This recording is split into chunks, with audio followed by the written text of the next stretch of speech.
പ്രേക്ഷകർ ലോകമെമ്പാടും വരുന്ന മലയാളികൾ കാണുമ്പോൾ ഞങ്ങളെ മേൽമുറി ചാരിറ്റബിൾ സൊസൈറ്റി നടത്തുന്ന സെവൻസ് ടൂർണമെന്റിന്റെ ഫുട്ബോൾ ഗ്രൗണ്ടിലാണ് നിൽക്കുന്നത്. ഈ SKN പോട്ടിയുടെ യാത്രയുടെ ഭാഗമായിട്ട് ഞങ്ങൾ അപ്പോ ഫുട്ബോൾ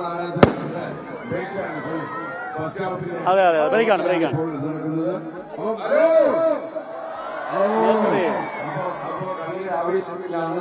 നിങ്ങൾക്കറിയുന്ന പോലെ ഉടനീളം ഇതിനടുത്തയാവുന്ന ആളുകൾ കൂടുകയും ചെയ്യുന്ന സാഹചര്യത്തിലാണ് ഞങ്ങൾ ഇവിടെ ഫുട്ബോൾ ഗ്രൗണ്ടിൽ എത്തിയിരിക്കുന്നത്. ഞങ്ങളുടെ കാര്യം ഒന്ന് മാത്രമാണ്, ഒരു മെസ്സേജാണ് നിങ്ങളോട് ഞങ്ങൾക്ക് പറയാനുള്ളത്. ഫുട്ബോളാണ് ലഹരി. ഹലോ, ഫുട്ബോളാണ് ലഹരി. നിങ്ങളെല്ലാവരും പറയുക, ഫുട്ബോൾ മാത്രമാണ് ലഹരി. ഫുട്ബോൾ മാത്രമാണ് ലഹരി. അപ്പോ ഈ ലൈറ്റ് ഒന്ന് അടച്ചു തന്നാൽ മൊബൈലിലെ നമുക്ക് ലൈറ്റ് മാത്രം കാണിച്ച് നമുക്ക് ലോകമെമ്പാടുമുള്ള മലയാളികളെ ഇത് തത്സമയം 24 വഴി ആളുകൾ കണ്ടുകൊണ്ടിരിക്കുകയാണ്. നമുക്ക് ഇത് പ്രേക്ഷകരെ ഒന്ന് കാണിച്ചു കൊടുക്കാം. നിങ്ങളെല്ലാം നിങ്ങളുടെ മൊബൈൽ ഒന്ന് ഓണാക്കിയിട്ട് ഇവിടുത്തെ വിളക്കൊന്ന് കെടുത്തിയാൽ, ഈ വൈദ്യുത വിളക്കുകളൊന്ന് കെടുത്തിയാൽ ഇതൊരു ഈ ടൂർണമെന്റിന്റെ ഒരു ദീപവിധാനം പോലെ ലോകമെമ്പാടും ഈ സന്ദേശം നമുക്ക് എത്തിക്കാൻ കഴിയും. ലൈറ്റുകളൊന്ന് കെടുത്തുക, മൊബൈലിലെ വിളക്കുകൾ പ്രകാശിപ്പിക്കുക. ഓക്കെ, സന്ദേശമായിട്ട് മനസ്സിലാക്കുക. ഹാഷ്മി താജ് ഇബ്രാഹിം കൂടി നിങ്ങളോട് 2 വാക്ക് പറയും.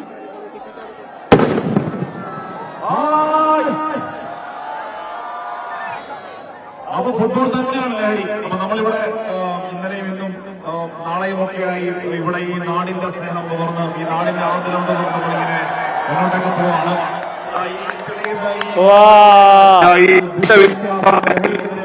മലപ്പുറത്തിന് ശക്തമായ സന്ദേശമായി കാണുകയാണ്. ഇത് ഈ നാടിനെ വെളിച്ചത്തിലേക്ക് നയിക്കാനുള്ള കൂരിരുട്ടിൽ നിന്ന്, ലഹരി മാഫിയ ഉണ്ടാക്കുന്ന കൊടും കൂരിരുട്ടിൽ നിന്ന് നാടിനെ വെളിച്ചത്തിലേക്ക് നയിക്കാനുള്ള ദീപിക പ്രയാണമാണിത്. അപ്പൊ ഈ ദീപങ്ങൾ ഈ നാടിന്റെ ദീപങ്ങളാണ്, ഈ ദീപങ്ങൾ ഭാവിയുടെ ദീപങ്ങളാണ്. ഈ ദീപങ്ങൾ നാടിനെ ഈ ലഹരി മാഫിയയിൽ നിന്നും മുക്തമാക്കാനുള്ള ദീപങ്ങളാണ്. ഫുട്ബോൾ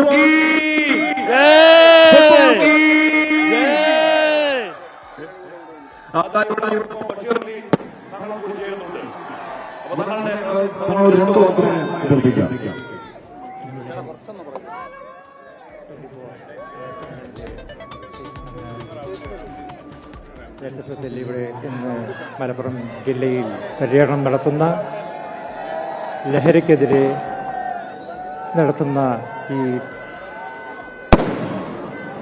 കമ്പയിൻ ഇന്ന് ഈ ഫുട്ബോൾ ഗ്രൗണ്ടിൽ മലപ്പുറത്തിൻ്റെ മണ്ണിൽ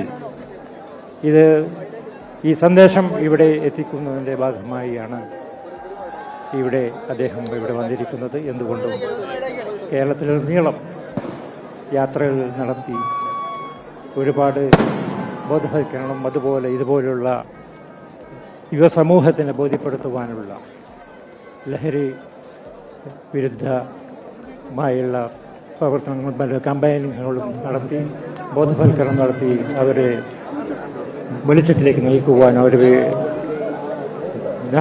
നന്മയിലേക്കും അതുപോലെ ധാർമ്മിക മൂല്യങ്ങളെയും വളർത്തിക്കൊണ്ടുവരുവാൻ ഈ സന്ദേശം ഉപകരിക്കട്ടെ എന്ന് ആത്മാർത്ഥമായി പ്രാർത്ഥിക്കുന്നു. ഈ സന്ദേശം അവസാനിപ്പിക്കുകയാണ്. നിങ്ങളോടെല്ലാം നമ്മുടെ അഭ്യർത്ഥന എന്താണെന്ന് ചോദിച്ചാൽ, ഈ മാസം 20-ാം തീയതി 14 ജില്ലകളിലൂടെ ഞങ്ങൾ നടത്തുന്ന ഈ യാത്ര കോഴിക്കോട് അവസാനിക്കും. കോഴിക്കോട് അവസാനിക്കുമ്പോൾ ഈ 20-ാം തീയതി ഞായറാഴ്ച വൈകുന്നേരം 4 മണിക്ക് നിങ്ങളെ എല്ലാവരെയും കോഴിക്കോട് കടപ്പുറത്തേക്ക് ഞങ്ങൾ ക്ഷണിക്കുന്നു.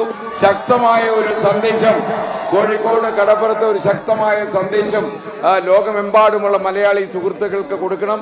അക്രമം വേണ്ട, MDMA വേണ്ട, രാസലഹരി വേണ്ട, ഫുട്ബോളാണ് നമ്മുടെ ലഹരി. നമ്മൾ വിളിച്ചു പറയുന്നത് കോഴിക്കോട് കടപ്പുറത്തിന്റെ ഈ അറേബ്യൻ കടലിന്റെ സാന്നിധ്യത്തിൽ കടലാഴങ്ങളിൽ കാര്യങ്ങൾ മനസ്സിലാക്കി നമ്മൾ വിളിച്ചു പറയും, ഏറ്റവും അവസാനത്തെ MDMA കാരനും ഈ നാട് വിട്ടു പോകണം എന്ന ഒറ്റ ആവേശത്തിൽ നമ്മൾ ഈ 20-ാം തീയതി വൈകുന്നേരം 4 മണിക്ക് വിളിച്ചു പറയും. ഈ 4 മണിക്ക് ഞായറാഴ്ച വൈകുന്നേരം 4 മണിക്ക് നിങ്ങളെ ഏവരെയും കോഴിക്കോട്ട് കടപ്പുറത്തേക്ക് ഞങ്ങൾ സാദരം ക്ഷണിക്കുന്നു. അപ്പോ എല്ലാവരും വരിക. ഒരിക്കൽ കൂടി പറയുന്നു, ഫുട്ബോളാണ് ലഹരി. ഫുട്ബോൾ ഫുട്ബോൾ ഫുട്ബോൾ കീ ഫുട്ബോൾ കീ ഫുട്ബോൾ കീ. That is all. Thank you. Good night. മത്സരം തുടരുന്നു. ചെയർമാനാണ് ഇനി ചെയർമാൻ കൂടി 2 വാക്ക് പറയും.